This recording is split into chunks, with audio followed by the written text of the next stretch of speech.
Bueno, y seguimos hablando de esto, ¿no? Porque, bueno, lo que dijo el ministro de Economía a las pocas horas fue desmentido por la propia presidenta de la República, por el propio premier, y sigue el debate. Por eso hemos querido invitar el día de hoy aquí a nuestros estudios al historiador Joseph Dyer. Él, además, es vicerrector académico de la Universidad Antonio Ruiz de Montoya, y por supuesto le damos la bienvenida. Muy buenas noches. Muy buenas noches, Pilar. Muchísimas gracias por la invitación y encantado, como siempre, de estar aquí. Y queríamos comentar un poco, este gobierno, el de la presidenta Dina Boluarte, ¿lo ves débil, fuerte, en medio de todo este debate que se ha dado? ¿Tiene la fortaleza suficiente para generar el consenso necesario con los diferentes sectores políticos? Yo creo que el ministro de Economía se le salió, ¿no? Se le chispoteó, como decía el Chavo, me parece, y dijo una gran verdad. Estamos frente a un gobierno muy débil, un gobierno que a veces grita, y grita mucho, precisamente porque se sabe débil, y creo que es un gobierno que está sostenido por, como dijo la presidenta, los amigos que tiene en el Congreso. Pero que finalmente es un gobierno que termina haciendo las cosas que quiere el Congreso, que dice el Congreso. Es un gobierno que no observa leyes que aprueba el Congreso. Como fue en el caso justamente del retiro de las 4 UITs. Efectivamente. De las AFPs, que además el ministro de Economía, justamente el señor Arista, semanas antes ya había empezado a señalar su posición de desacuerdo absoluto. Correcto. Y precisamente hablando de esto es que decía, bueno, es un gobierno débil, si el Congreso tiene tantos votos y lo aprueba, ¿qué podemos hacer nosotros? Y era una batalla perdida, dijo él, ¿no?, ante la prensa. Lo mismo que de la misma forma, lo acabamos de escuchar al ministro Quero, fue el mismo argumento que utilizó el ministro para sustentar por qué había que aceptar aquella ley que permite que vuelvan los maestros que no fueron calificados en su momento. Dice, hay un gran consenso en el Congreso, tienen tantos votos, entonces, ¿qué vamos a hacer? Pero eso más bien lo que demuestra es debilidad, no es fortaleza, no es capacidad de hacer consensos. No son leyes que está aprobando el Congreso propuestas por el Ejecutivo. No son los amigos de la presidenta que le están aprobando propuestas que ella está, digamos, persiguiendo, sino que al contrario, están yendo en contra de, en el caso concreto a lo que se oponía el ministro de Economía, están yendo en contra de lo que la opinión técnica dice. Esto independientemente que estemos o no de acuerdo con aquel retiro, pero el Porque normalmente es así la función del ministro de Economía, del MEF, ¿no? Fijar la posición técnica y defenderla, y es otra cosa que la presidenta no la acepte y no se apruebe en Consejo de Ministros, pero que el propio ministro dé su brazo a torcer, creo que nunca antes hemos visto una situación similar. Es que como nunca hemos tenido un gobierno tan débil, nunca hemos tenido un MEF tan débil. El Ministerio de Economía nunca ha permitido las cosas que este ministerio está permitiendo. Ni un gobierno tan débil, ni un gobierno sin bancada, que está prácticamente maniatado y arrinconado en la pared. Es verdad que este gobierno logra, digamos, algunos consensos o algunos acuerdos con el Congreso, a diferencia, por ejemplo, de lo que ocurría en el gobierno de Pedro Castillo, donde habían constantes enfrentamientos, que por supuesto tampoco le hacen bien a la democracia, pero aquellos enfrentamientos eran porque habían desacuerdos, digamos. Ahora no los hay porque el Ejecutivo no defiende principios. El Ejecutivo no y el Congreso hace lo que quiere. No es capaz de defender principios, porque finalmente si el Ejecutivo hubiera observado esta ley, el Congreso lo hubiera aprobado por insistencia, pero por lo menos el Ejecutivo hubiera demostrado un principio, ¿no? Pero no se atreven a hacerlo. Como en el caso también del Tribunal Fiscal, ¿no? Correcto. El señor Carlos Oliva no fue ratificado y también era la opinión contraria del ministro, porque él había planteado a la presidenta su ratificación y había estado de acuerdo. Parece ser que la presidenta escucha a otras personas los consejos de otras personas. Yo creo que la presidenta efectivamente quedó muy molesta con esa entrevista que dio el ministro de Economía, porque no solamente dijo que era un gobierno débil, sino que además confesó que él había sugerido que Oliva continuara, ¿no? Así es. Con lo cual dejó entrever que había sido decisión de la presidenta, quizá por pedido del alcalde de Lima. Entonces, digamos que es un gobierno débil no solamente frente al Congreso, sino en general frente a las instituciones. Ha pasado una cosa que quizás ha pasado un poco desapercibida, pero que es gravísimo para la historia, para la memoria, para el país, que es que el Poder Judicial le ha ganado un juicio al Archivo General de la Nación, que depende del Ministerio de Cultura, según el cual el Archivo General de la Nación tiene que desocupar el sótano del Palacio de Justicia, que lo ha ocupado desde que existe ese edificio. ¿Y qué es lo que hace el Ejecutivo? Allanarse, ¿no? No hay, digamos, por lo menos arreglar un poquito, por lo menos decirme, dame un año, en un año construyo un local para irme. Hay un terreno, dicen, ¿no? Hay un terreno donde pueden construir un local. Lo que hacen van a alquilar un depósito. En el Callao, ¿no? En el Callao, un depósito bien acondicionado, pero alquilar un depósito para que allí se guarden mientras, quién sabe hasta cuándo, porque lamentablemente en el Perú lo provisional se vuelve eterno muchas veces. ¿Cómo podemos permitir que el Archivo General de la Nación, que el Archivo Republicano se vaya a un depósito en el Callao, aunque esté muy bien custodiado? Porque algunos hablaban en las redes que de repente no eran las mejores condiciones, que ahí había mucha humedad en el primer Hay mucha humedad, no son las mejores condiciones, ha habido mucho descuido por parte del Estado, pero en el año que este mismo gobierno lo ha llamado la consolidación del Bicentenario, estamos mandando a un depósito nuestra historia. Y sobre todo la historia del Estado, ¿no? Porque no olvidemos que el Bicentenario es el Bicentenario del Estado peruano. Un Estado debilitado, además. Y gran parte de la memoria del Estado peruano está en el AGN. Pero esto es una demostración de que este Ejecutivo no defiende principios, no lucha por principios, no se siente fuerte para hacerlo. Bueno, no sé si porque no se siente fuerte para hacerlo y porque tiene otro interés de quedarse hasta el 2026. Efectivamente. Porque ve demasiadas piedras en el camino. Efectivamente, yo creo que el principal plan de acción, ¿no? El principal plan operativo de este gobierno, el principal planeamiento es durar.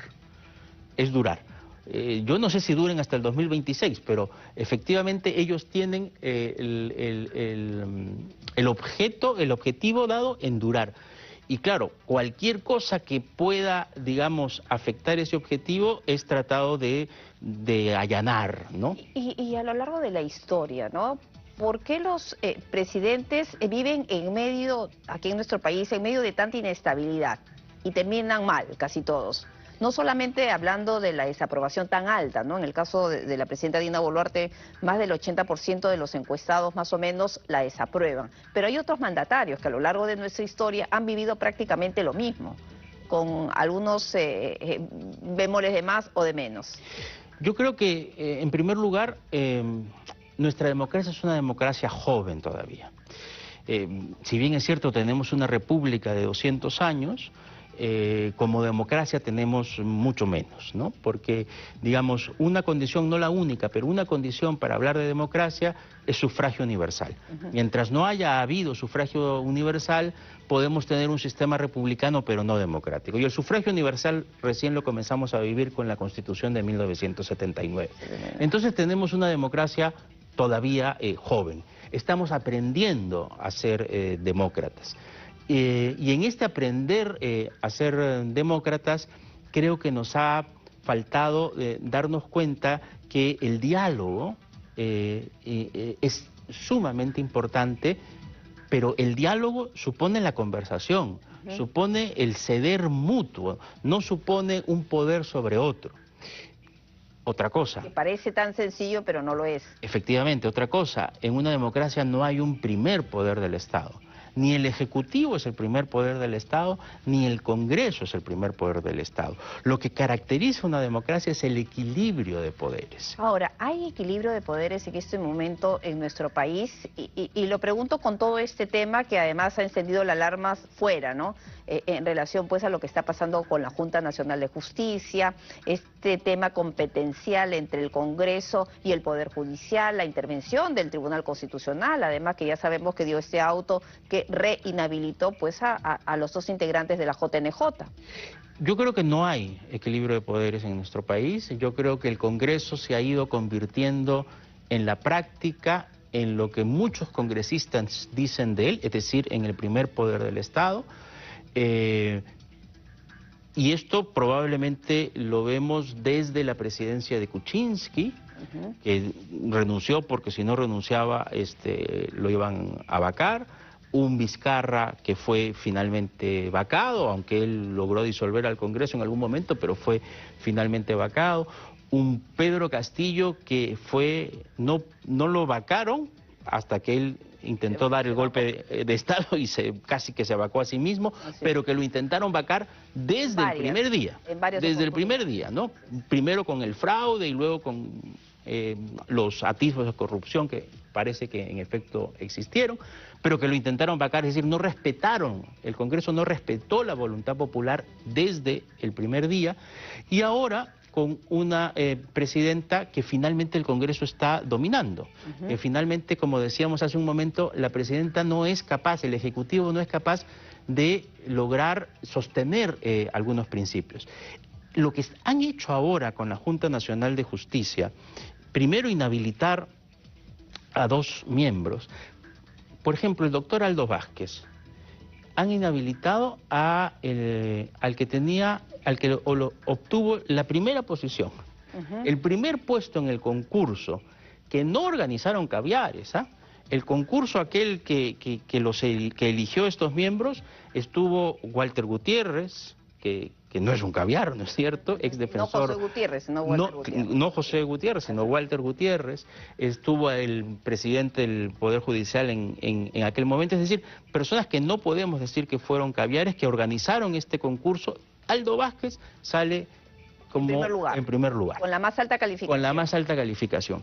Pero Aldo Vázquez vota en el mismo sentido que todos los otros y solo lo inhabilitan a él, ¿no? O sea, ¿por qué? O sea, ¿cuál es el sentido de inhabilitarlo a él? ¿Por qué él y no cualquiera de los otros cuatro que votaron al igual que él? En el caso de Inés Tello, de la doctora. Y en el caso de Inés Tello... Porque ella es la manzana de la discordia, ¿no? Porque es la magistrada que tiene los más de 75 años. Claro, pero ¿por qué los inhabilitan? Por haber permitido que la doctora Inés Tello siga. Pero evidentemente ahí Inés Tello no ha votado, y sin embargo también la inhabilitan.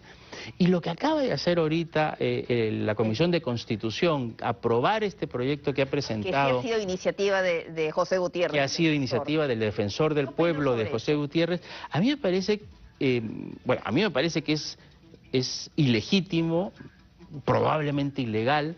¿Por qué? Porque nos ponemos en el otro lado, ¿no? De lo que ve el ciudadano de a pie. Los dos suplentes, porque en la JNJ no se llaman accesitarios, son suplentes, ¿no? Han sido convocados, han dicho que no. Ahora, el tercero ya se sabe cuál es su posición. Y eso maniata a la Junta Nacional de Justicia, que no va a poder seguir actuando por el tema de falta de quórum. En ese caso, ¿cuál sería la salida? Pero lo que pasa es que es un proceso concluido. Es un proceso concluido donde hubo 7 titulares y 7 suplentes. Entonces, al que ocupó el primer lugar, ahora lo puede reemplazar el que ocupó el lugar 15, en caso que acepte, porque tampoco sabemos si va a aceptar, ¿no? Entonces es una cosa realmente rara, que obviamente lo que quieren es parchar lo que ellos mismos causaron. Porque este problema lo causaron ellos mismos a la inhabilitar a dos. De repente ni imaginaron que iba a ser la respuesta de los suplentes. Quizás no lo imaginaron. Porque ellos decían, hay suplentes, pero hay suplentes que han dicho no. Y así es. Y entonces, claro, en este momento la Junta Nacional de Justicia está maniatada, no puede, por ejemplo, pronunciarse sobre el caso de Patricia Benavides.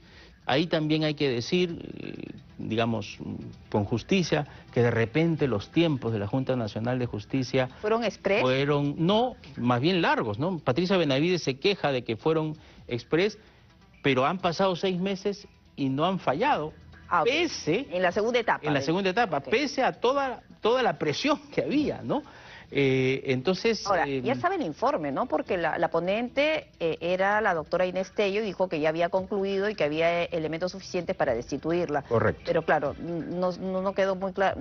No llegó a entrar, no llegó a entrar a votación y ahora ya no pueden votar por esto que ha sacado el Tribunal Constitucional, que también es medio raro, ¿no es cierto? Porque nadie puede intervenir en un proceso que está en curso, ¿no es cierto? Pero la verdad... Pero hay otro argumento del Tribunal Constitucional señalando que eso era un asunto político puro, ¿no? Yo no soy especialista, eso es lo que, en parte los argumentos que leí, es lo que ellos señalaban, ¿no? Efectivamente, es lo que ellos señalan, pero la verdad es que están interviniendo en un proceso que no ha terminado, ¿no es cierto? Digamos, la esperanza que queda es que la Corte Suprema, que tiene que fallar frente a este tema, pueda pronunciarse lo más pronto posible, ¿no? Yo creo que la Corte Suprema tiene que ser consciente de que no solamente debe, digamos, fallar en justicia, sino fallar oportunamente, ¿no? Es lo que muchas veces no pasa. Que es lo que muchas veces no pasa. Lamentablemente tarda. ¿Qué tal? Que falle en cualquiera de los sentidos, pero que falle y ojalá que por supuesto falle en el sentido que creo que todos nosotros esperamos que sea, digamos, dándole la razón a los magistrados. ¿Qué tanto daño hace una politización de la justicia, no? Porque eso se señala día tras día. ¿Qué tanto daño nos hace? El que estamos viendo, ¿no? El que estamos viendo porque nos quita institucionalidad, nos quita estabilidad, nos quita predictibilidad, nos quita inversiones. Nos quita grado de inversión. Nos quita grado de inversión. El grado de inversión. Nos han disminuido. Pero... Nos han disminuido el grado de inversión. No quiero decir que esto tenga que ver únicamente con la Junta Nacional de Justicia, pero tiene que ver con esta inestabilidad, con esta... E incluso también fue impulsada por la propia presidenta Dina Boluarte, ¿no? Ella tampoco no se puede, o usted qué opina, lavar así de fácil las manos señalando pues que es el ruido político. Pero ¿quién protagoniza? ¿Quién empezó todo también? Pero claro, o sea, tanto ella como el premier han dicho que es culpa del ruido político, pero en todo caso, si lo llamamos ruido político, ellos mismos son los que hacen el ruido político. Fue la presidenta la que decidió usar los Rolex, fue la presidenta la que decidió decir que era un elemento de antaño, fue la presidenta la que decidió ir cambiando de versiones, fue el primer ministro el que... No los periodistas. En una conferencia de prensa dijo, esta es la última vez que voy a referirme al caso. Fueron los ministros los que dicen... comenzaron a decir, hay que pasar la página. Hay que pasar la página y este es un tema zanjado. Zanjado de repente para la presidenta y para el ministro, ¿no? Pero no está zanjado. Hoy día mismo estábamos escuchando la audiencia donde escuchábamos al abogado de Wilfredo Jorima y lo que él decía es que ya cambió otra versión, ahora los relojes son del hijo del gobernador. Correcto, entonces uno dice, bueno, caramba, ¿qué hay aquí, no? ¿Qué es lo que está pasando? Este no es ruido político ni de la oposición, ni de los periodistas, ni de los caviares, esto lo están causando ellos mismos. Y la inestabilidad y falta de predictibilidad producto de estas normas que saca el Congreso, que es aliado de la presidenta, como la misma presidenta lo ha dicho, lo único que causa es una falta de confianza en la inversión extranjera y en general en la inversión, ¿no? Y que está teniendo su impacto en la economía, que ya el año pasado fue tan golpeada que llegamos a una recesión. Correcto. Ahora... No se podría repetir este año, pero el crecimiento se puede reducir. El crecimiento se puede reducir, quizás no se repita la recesión, pero indudablemente que vamos a tener un tema económico en este año y claro, la población aguanta, la población aguanta, pero digamos, no podemos seguir burlándonos, el Congreso no puede seguir burlándose de esta manera, dando normas que son formas de parchar cosas que ellos mismos han creado. Como en el caso de la JNJ, con esto que se está viendo el día de hoy con el defensor y la Comisión de Constitución. Correcto. Pero también está por otro lado el tema de los bonos y del incremento camuflado de sus ingresos. Se han aumentado el sueldo, ¿no? Es una cosa increíble, o sea, es grosero, ¿no? Es de una grosería absoluta, ¿no? Entonces, si la población, digamos, decide no reaccionar a través de marchas, etcétera, como ha ocurrido antes... Y hablamos en una anterior entrevista sobre eso, ¿no? Así es, si decide no hacerlo... lo que sí creo que va a hacer la población es que no va a votar por ninguno de estos congresistas que quieran la reelección, ¿no? Yo creo que ese es un poco el mensaje que hay que hacerle llegar a la población. Perfecto, muy bien. Cuando tengas que expresar tu opinión, tu desencanto, exprésalo no votando por ninguno de estos congresistas, pero por ninguno. Quizás hay 2 o 3 que se salvan, pero en líneas generales estos congresistas están legislando y gobernando en función de sus intereses, ¿no? Así es, no en función de principios, no en función de doctrina, no en función de ideología, no en función de convencimientos, sino en función de intereses y de soluciones coyunturales que se van presentando y que van aprobando como fuera. Esto de subirse el sueldo en un país como el Perú es sinceramente grosero, ¿no? Y las justificaciones que dicen algunos que lo están defendiendo. Bueno, creo que se va a ver nuevamente el tema en el Pleno, pero claro, ellos lo que dicen es que hace tiempo no nos aumentan, el tema del trabajo que tienen y una serie de justificaciones que en ese sentido, pues, los trabajadores también tendrían que haber incrementado sus ingresos. Efectivamente, efectivamente. Dicen que además no es tanto para el presupuesto de la nación, pero ellos están ahí también para dar el ejemplo, ¿no? Y quizás habría que preguntarles a ellos mismos, que ellos hagan la reflexión en este momento, ejemplo de qué son, de mochasueldos, de utilizar el cargo para sus propios intereses, en fin. De otorongos, que no comen otorongos, ¿no? Porque eso se trató de cambiar, dijeron que no lo iban a hacer más, pero por el contrario se ha acentuado. Correcto. Esta figura. Así es. Y entonces, claro, ¿qué tipo de estabilidad, qué tipo de confianza podemos dar a las instituciones, a la inversión nacional o extranjera, con este tipo de ejemplos y con este tipo de casos? No es ruido político, son cosas que ellos hacen. Ahora, desde fuera nos ven con preocupación también, ¿no? Hay pronunciamientos de la Unión Europea, de la OEA, la ONU, en relación pues a este enfrentamiento que hay, que aseguran está debilitando el sistema institucional, el sistema democrático en el Perú. Sin duda, yo creo que que el Congreso se haya convertido en un terriblemente primer poder del Estado, casi que nos acerca a una especie de dictadura parlamentaria, ¿no? Donde no hay un poder lo suficientemente constituido como para hacerle frente, y al final puede hacer lo que le da la gana, es decir, puede aumentarse el sueldo en una situación como la que estamos sin importarle nada, ¿no? Pero yo creo que eso va a tener una consecuencia. Yo creo que ninguno de estos congresistas va a salir reelegido en el 2026. ¿Y en ese tiempo de democracia hemos vivido una situación así de difícil? Yo creo que no hemos vivido una situación como esta, en el siguiente sentido. Yo creo que nunca hemos tenido esta impudicia, esta falta de pudor, esta falta de decencia, ¿no? No digo que ciertas cosas no ocurrieran antes, pero antes, digamos, este absoluto descaro con el que vemos las cosas, creo que es impresionante lo que estamos viendo, y allí, digamos, aquellos líderes políticos o aquellas instituciones no hay madurez, ¿no? que más o menos se oponen, inmediatamente son acalladas o insultadas o llamadas caviar, con lo cual ya parece que es, es un insulto ahora ser caviar, ¿no?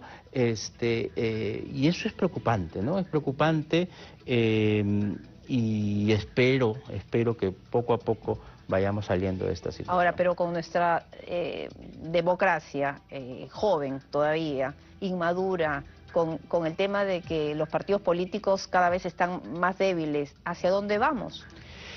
Eso es una gran pregunta, porque además no hay ninguna intención de reformar, de hacer reformas políticas, de hacer reformas electorales, de preguntarnos si en este momento no conviene, digamos, repensar la ley de partidos políticos, si la representatividad que en este momento existe es la adecuada. Nada de eso está. Por supuesto los congresistas no lo quieren debatir. Tenemos creo que inscritas 27 listas, 27 listas para las próximas elecciones. El otro parlamento va a ser igual o más atomizado. Y me parece que 15 todavía en estudio, ¿no? Entonces, efectivamente vamos a tener un parlamento atomizado y el próximo presidente probablemente en primera vuelta va a ganar con el 9, 11, 10%. ¿Y votaremos por el mal menor nuevamente? Probablemente, y va a tener un Congreso muy difícil de llegar a consensos, ¿no? Y eso es producto de que este Congreso echó para atrás algunas reformas y no ha querido continuar con reformas políticas. Y más bien, el gobierno tampoco ha habido pues la fortaleza ni el liderazgo suficiente para impulsar reformas adecuadas. Al contrario, este ejecutivo ha sido el ejecutivo más antirreformas en educación, por ejemplo, ¿no? Es impresionante. Por ejemplo, creo que ningún ejecutivo que yo recuerde ha ido en contra de una política de calidad como lo ha hecho este ejecutivo, por lo menos callándose o aceptando algunas cuestiones. Gracias por haber estado con nosotros. Gracias a ti, Pilar. Seguramente en algunas semanas volveremos a hablar. Encantado, cómo no. Muy buenas noches.